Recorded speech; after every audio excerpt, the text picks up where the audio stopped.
नारद उवाच प्रणम्य शिरसा देवम् गौरीपुत्रं विनायकं भक्तावासं स्मरे नित्यम् आयुः कामार्थसिद्धये प्रथमं वक्रतुण्डं च एकदन्तं द्वितीयकं तृतीयं कृष्णपिङ्गाक्षं गजवक्त्रं चतुर्थकं लम्बोदरं पञ्चमं च षष्ठं विकटमेव च सप्तमं विघ्नराजं च धूम्रवर्णं तथाष्टमं नवमं फालचन्द्रं च दशमं तु विनायकम् एकादशं गणपति द्वादशं तु गजाननम् द्वादशैतानि नामानि त्रिसन्ध्यं यः पठेन्नरः न च विघ्नभयं तस्य सर्वसिद्धिकारकं प्रभो विद्यार्थी लभते विद्यां धनार्थी लभते धनम् पुत्रार्थी लभते पुत्रान् मोक्षार्थी लभते गतिम् जपेत् गणपतिस्तोत्रम् षड्भिर्मासैः फलं लभेत् संवत्सरेण सिद्धिं च लभते नात्र संशयः अष्टभ्यो ब्राह्मणेभ्यश्च लिखित्वा यः समर्पयेत् तस्य विद्या भवेत् सर्वा गणेशस्य प्रसादतः नारद उवाच प्रणम्य शिरसा देवम् गौरीपुत्रं विनायकं भक्तावासं स्मरे नित्यम् आयुः कामार्थसिद्धये प्रथमं वक्रतुण्डं च एकदन्तं द्वितीयकं तृतीयं कृष्णपिङ्गाक्षं गजवक्त्रं चतुर्थकं लम्बोदरं पञ्चमं च षष्ठं विकटमेव च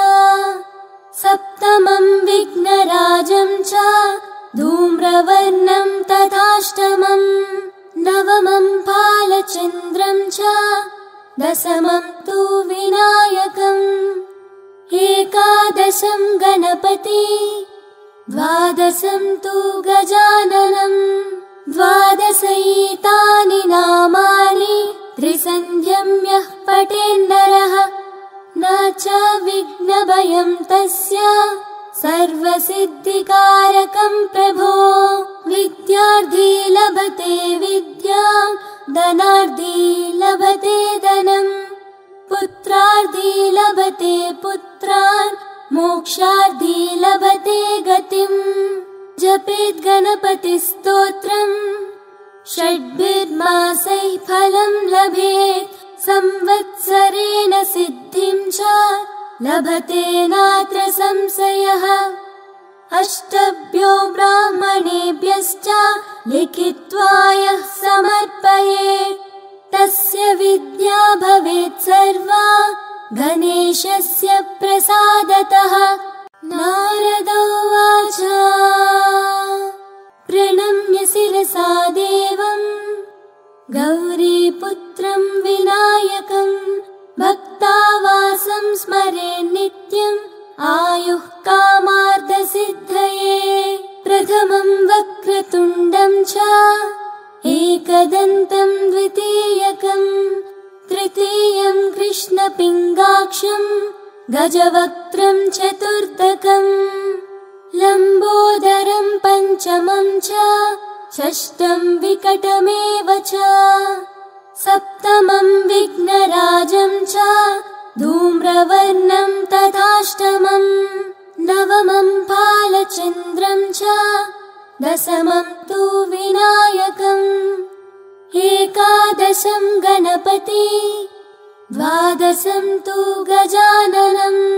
द्वादशैतानि नामानि त्रिसन्ध्यं यः पठेन्नरः न च विघ्नभयं तस्य सर्वसिद्धिकारकं प्रभो विद्या लभते विद्यां धनार्दी लभते धनम् पुत्रार्दी लभते पुत्रान् मोक्षार्दी लभते गतिम् जपेत् गणपतिस्तोत्रम् षड्भिर्मासैः फलं लभेत् संवत्सरेण सिद्धिं च लभते नात्र संशयः अष्टभ्यो ब्राह्मणेभ्यश्च लिखित्वा यः समर्पयेत् तस्य विद्या भवेत् सर्वा गणेशस्य प्रसादतः नारद उवाच प्रणम्य शिरसा देवम् गौरीपुत्रं विनायकं भक्तावासं स्मरेन् नित्यम् आयुः कामार्थसिद्धये प्रथमं वक्रतुण्डं च एकदन्तं द्वितीयकं तृतीयं कृष्णपिङ्गाक्षं गजवक्त्रं चतुर्थकं लम्बोदरं पञ्चमं च षष्ठं विकटमेव च सप्तमं विघ्नराजं च धूम्रवर्णं तथाष्टमं नवमं फालचन्द्रं च दशमं तु विनायकम् एकादशं गणपति द्वादशं तु गजाननं द्वादशैतानि नामानि त्रिसन्ध्यं यः पठेन्नरः न च विघ्नभयं तस्य सर्वसिद्धिकारकं प्रभो विद्यार्थी लभते विद्यां धनार्थी लभते धनम् पुत्रार्थी लभते पुत्रान् मोक्षार्थी लभते गतिम् जपेत् गणपतिस्तोत्रम् षड्भिर्मासैः फलं लभेत् संवत्सरेण सिद्धिं च लभते नात्र संशयः अष्टभ्यो ब्राह्मणेभ्यश्च लिखित्वा यः समर्पयेत् तस्य विद्या भवेत् सर्वा गणेशस्य प्रसादतः नारद उवाच प्रणम्य शिरसा देवम् गौरीपुत्रं विनायकं भक्तावासं स्मरेन् नित्यम् आयुः कामार्थसिद्धये प्रथमं वक्रतुण्डं च एकदन्तं द्वितीयकं तृतीयं कृष्णपिङ्गाक्षं गजवक्त्रं चतुर्थकं लम्बोदरं पञ्चमं च षष्ठं विकटमेव च सप्तमं विघ्नराजं च धूम्रवर्णं तथाष्टमं नवमं फालचन्द्रं च दशमं तु विनायकम् एकादशं गणपति द्वादशं तु गजाननं द्वादशैतानि नामानि त्रिसन्ध्यं यः पठेन्नरः न च विघ्नभयं तस्य सर्वसिद्धिकारकं प्रभो विद्यार्थी लभते विद्यां धनार्थी लभते धनम् पुत्रार्थी लभते पुत्रान् मोक्षार्थी लभते गतिम् जपेत् गणपतिस्तोत्रम् षड्भिर्मासैः फलं लभेत् संवत्सरेण सिद्धिं च लभते नात्र संशयः अष्टभ्यो ब्राह्मणेभ्यश्च लिखित्वा यः समर्पयेत् तस्य विद्या भवेत् सर्वा गणेशस्य प्रसादतः नारद उवाच प्रणम्य शिरसा देवम् गौरीपुत्रं विनायकं भक्तावासं स्मरेन् नित्यम् आयुः कामार्थसिद्धये प्रथमं वक्रतुण्डं च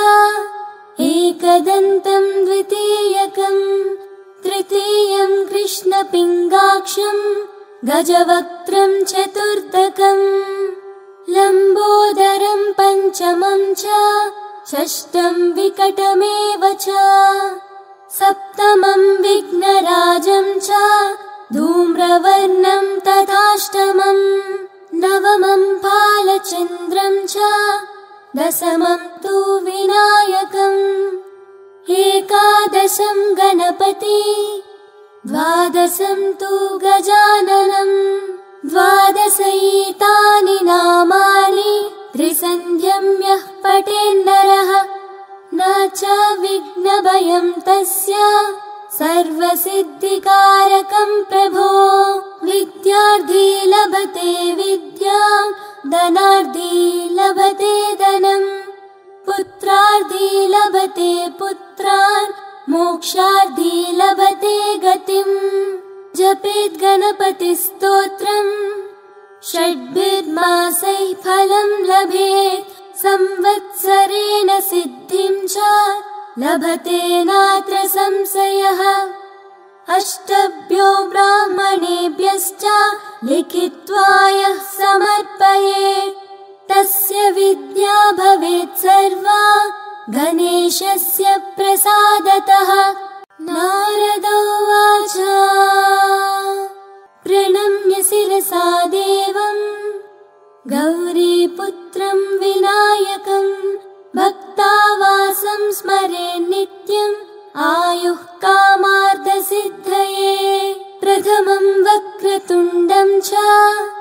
एकदन्तं द्वितीयकं तृतीयं कृष्णपिङ्गाक्षं गजवक्त्रं चतुर्थकम् लम्बोदरं पञ्चमं च षष्ठं विकटमेव च सप्तमं विघ्नराजं च धूम्रवर्णं तथाष्टमम् नवमं फालचन्द्रं च दशमं तु विनायकम् एकादशं गणपति द्वादशं तु गजाननम् द्वादशैतानि नामानि त्रिसन्ध्यं यः पठेन्नरः न च विघ्नभयं तस्य सर्वसिद्धिकारकं प्रभो विद्यार्थी लभते विद्यां धनार्थी लभते धनम् पुत्रार्थी लभते पुत्रान् मोक्षार्थी लभते गतिम् जपेत् गणपतिस्तोत्रम् षड्भिर्मासैः फलं लभेत् संवत्सरेण सिद्धिं च लभते नात्र संशयः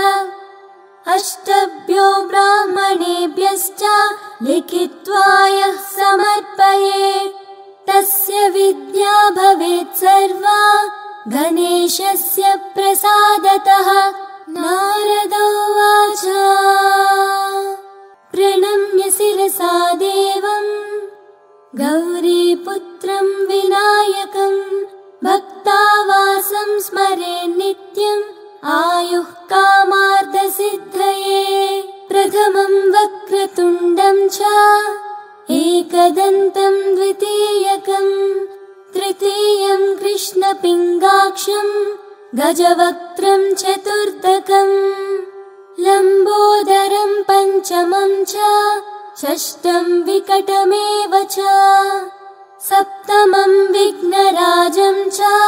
धूम्रवर्णं तथाष्टमम् नवमं फालचन्द्रं च दशमं तु विनायकम् एकादशं गणपति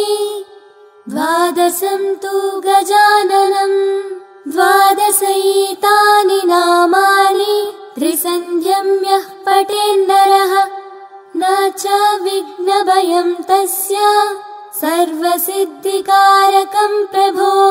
विद्यार्थी लभते विद्यां धनार्थी लभते धनम् पुत्रार्थी लभते पुत्रान् मोक्षार्थी लभते गतिम् जपेत् गणपतिस्तोत्रम् षड्भिर्मासैः फलं लभेत् संवत्सरेण सिद्धिं च लभते नात्र संशयः अष्टभ्यो ब्राह्मणेभ्यश्च लिखित्वा यः समर्पयेत् तस्य विद्या भवेत् सर्वा गणेशस्य प्रसादतः। नारद उवाच प्रणम्य शिरसा देवम् गौरीपुत्रं विनायकं भक्तावासं स्मरेन् नित्यम् आयुः कामार्थसिद्धये। प्रथमं वक्रतुण्डं च एकदन्तं द्वितीयकं तृतीयं कृष्णपिङ्गाक्षं गजवक्त्रं चतुर्थकं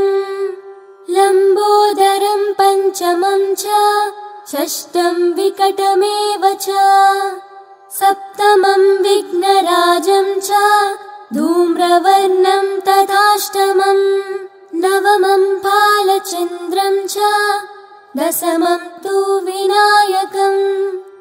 एकादशं गणपति द्वादशं तु गजाननं द्वादशैतानि नामानि त्रिसन्ध्यं यः पठेन्नरः न च विघ्नभयं तस्य सर्वसिद्धिकारकं प्रभो। विद्यार्थी लभते विद्यां धनार्थी लभते धनम् पुत्रार्थी लभते पुत्रान् मोक्षार्थी लभते गतिम्। जपेत् गणपतिस्तोत्रम् षड्भिर्मासैः फलं लभेत् संवत्सरेण सिद्धिं च लभते नात्र संशयः। अष्टभ्यो ब्राह्मणेभ्यश्च लिखित्वा यः समर्पयेत् तस्य विद्या भवेत् सर्वा गणेशस्य प्रसादतः। नारद उवाच प्रणम्य शिरसा देवम् गौरीपुत्रं विनायकं भक्तावासं स्मरेन् नित्यम् आयुः कामार्थसिद्धये। प्रथमं वक्रतुण्डं च एकदन्तं द्वितीयकं तृतीयं कृष्णपिङ्गाक्षं गजवक्त्रं चतुर्थकं लम्बोदरं पञ्चमं च षष्ठं विकटमेव च सप्तमं विघ्नराजं च धूम्रवर्णं तथाष्टमं नवमं फालचन्द्रं च दशमं तु विनायकम् एकादशं गणपति द्वादशं तु गजाननं द्वादशैतानि नामानि त्रिसन्ध्यं यः पठेन्नरः न च विघ्नभयं तस्य सर्वसिद्धिकारकं प्रभो। विद्यार्थी लभते विद्यां धनार्थी लभते धनम् पुत्रार्थी लभते पुत्रान् मोक्षार्थी लभते गतिम्।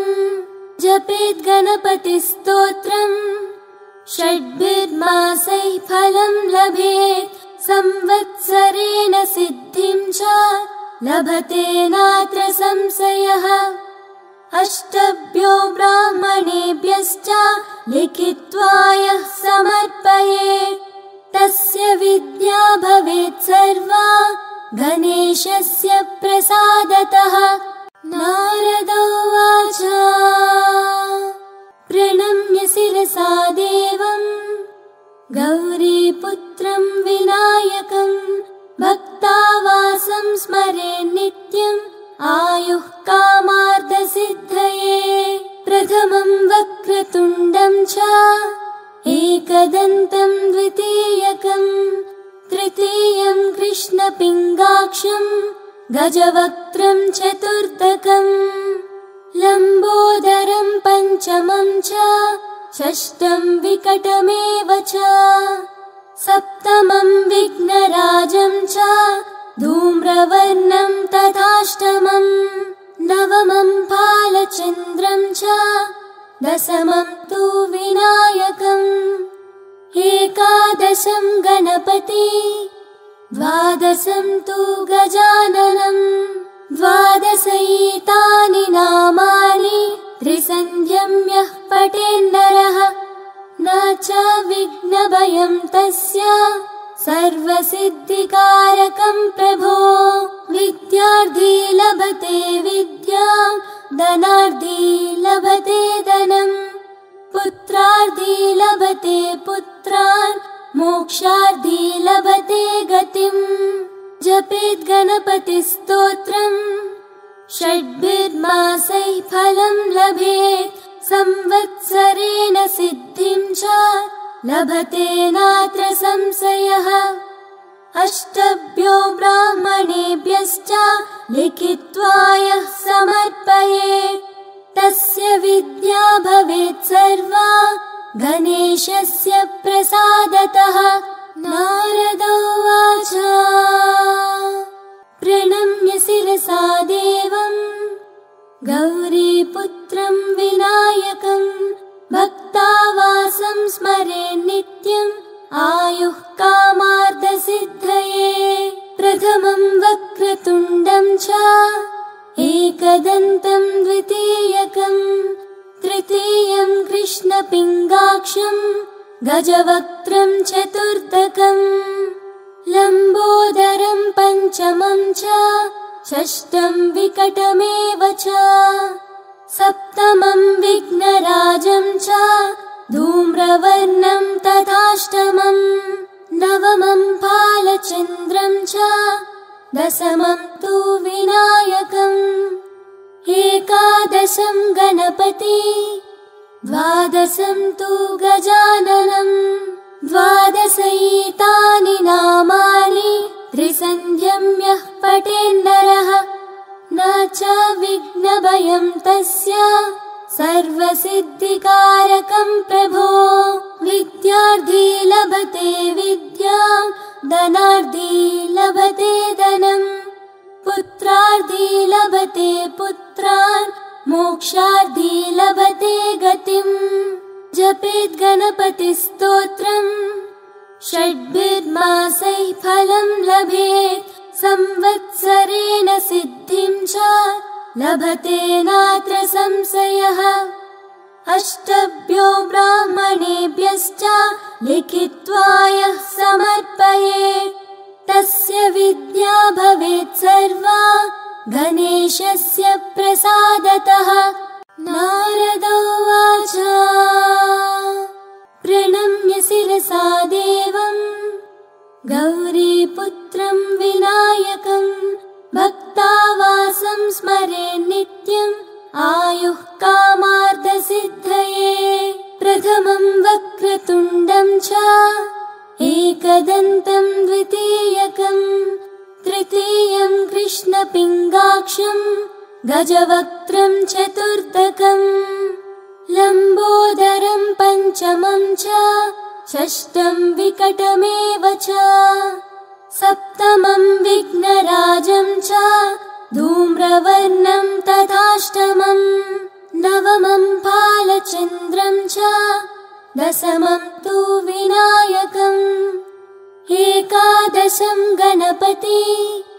द्वादशं तु गजाननं द्वादशैतानि नामानि त्रिसन्ध्यं यः पठेन्नरः न च विघ्नभयं तस्य सर्वसिद्धिकारकं प्रभो। विद्यार्थी लभते विद्यां धनार्थी लभते धनम् पुत्रार्थी लभते पुत्रान् मोक्षार्थी लभते गतिम्। जपेत् गणपतिस्तोत्रम् षड्भिर्मासैः फलं लभेत् संवत्सरेण सिद्धिं च लभते नात्र संशयः। अष्टभ्यो ब्राह्मणेभ्यश्च लिखित्वा यः समर्पयेत् तस्य विद्या भवेत् सर्वा गणेशस्य प्रसादतः। नारद उवाच प्रणम्य शिरसा देवं गौरीपुत्रं विनायकं भक्तावासं स्मरेन् नित्यम् आयुः कामार्थसिद्धये। प्रथमं वक्रतुण्डं च एकदन्तं द्वितीयकं तृतीयं कृष्णपिङ्गाक्षं गजवक्त्रं चतुर्थकं लम्बोदरं पञ्चमं च षष्ठं विकटमेव च सप्तमं विघ्नराजं च धूम्रवर्णं तथाष्टमं नवमं फालचन्द्रं च दशमं तु विनायकम् एकादशं गणपति द्वादशं तु गजाननं द्वादशैतानि नामानि त्रिसन्ध्यं यः पठेन्नरः न च विघ्नभयं तस्य सर्वसिद्धिकारकं प्रभो विद्यार्थी लभते विद्यां धनार्थी लभते धनं पुत्रार्थी लभते पुत्रान् मोक्षार्थी लभते गतिं जपेत् गणपतिस्तोत्रम् षड्भिर्मासैः फलं लभेत् संवत्सरेण सिद्धिं च लभते नात्र संशयः अष्टभ्यो ब्राह्मणेभ्यश्च लिखित्वा यः समर्पयेत् तस्य विद्या भवेत् सर्वा गणेशस्य प्रसादतः नारद उवाच प्रणम्य शिरसा देवं गौरीपुत्रं विनायकं भक्तावासं स्मरेन् नित्यम् आयुः कामार्थसिद्धये प्रथमं वक्रतुण्डं च एकदन्तं द्वितीयकं तृतीयं कृष्णपिङ्गाक्षं गजवक्त्रं चतुर्थकं लम्बोदरं पञ्चमं च षष्ठं विकटमेव च सप्तमं विघ्नराजं च धूम्रवर्णं तथाष्टमं नवमं फालचन्द्रं च दशमं तु विनायकम् एकादशं गणपति द्वादशं तु गजाननं द्वादशैतानि नामानि त्रिसन्ध्यं यः पठेन्नरः न च विघ्नभयं तस्य सर्वसिद्धिकारकं प्रभो विद्यार्थी लभते विद्यां धनार्थी लभते धनं पुत्रार्थी लभते पुत्रान् मोक्षार्थी लभते गतिं जपेत् गणपतिस्तोत्रम्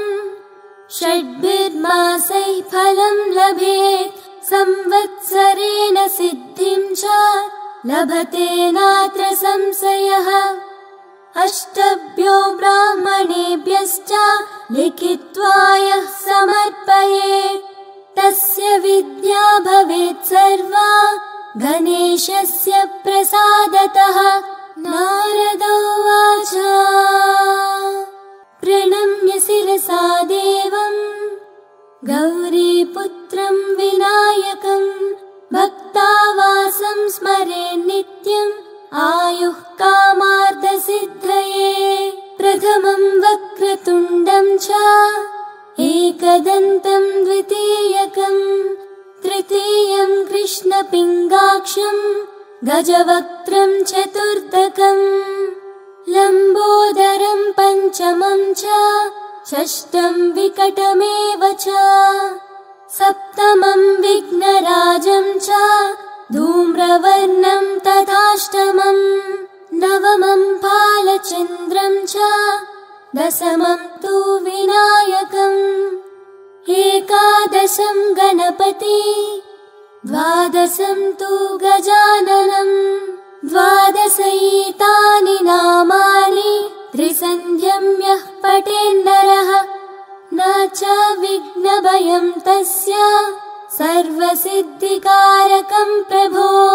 विद्यार्थी लभते विद्यां धनार्थी लभते धनं पुत्रार्थी लभते पुत्रान् मोक्षार्थी लभते गतिं जपेत् गणपतिस्तोत्रम् षड्भिर्मासैः फलं लभेत् संवत्सरेण सिद्धिं च लभते नात्र संशयः अष्टभ्यो ब्राह्मणेभ्यश्च लिखित्वा यः समर्पयेत् तस्य विद्या भवेत् सर्वा गणेशस्य प्रसादतः।